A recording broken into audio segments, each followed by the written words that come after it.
Hi there, students. An undercurrent. An undercurrent, a countable noun.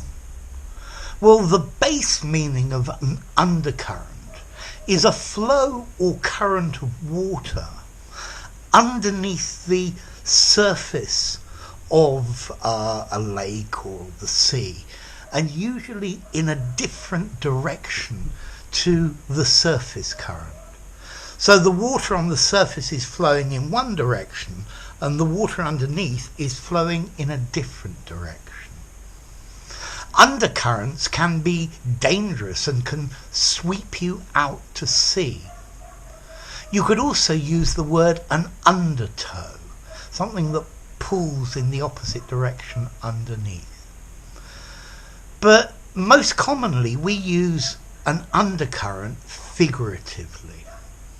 This is a feeling or an opinion that is concealed, it's hidden, and it's not the feeling or opinion that's publicly being shown.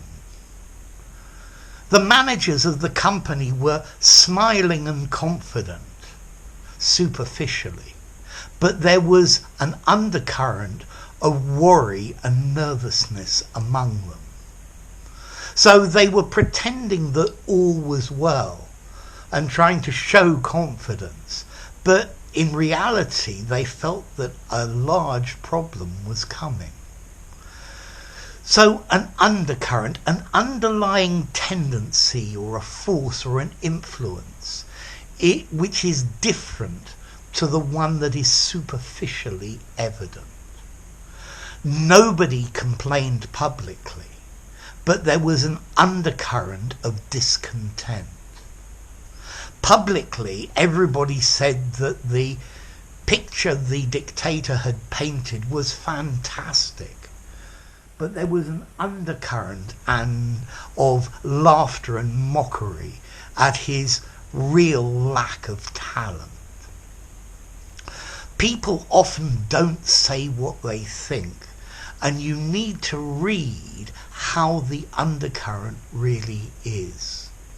So it's like a feeling below the surface that's not evident, that's not clear, and you can't see it from what is superficially seen. There is a deep undercurrent of racism within British society, but nobody will admit to it publicly. He said that the work was very good, but the expression on his face indicated an undercurrent of criticism. So this is how people really feel about something, not what they really say about it. So next question, how formal is an undercurrent? I think I'd probably give it a 6 out of 10 in formality.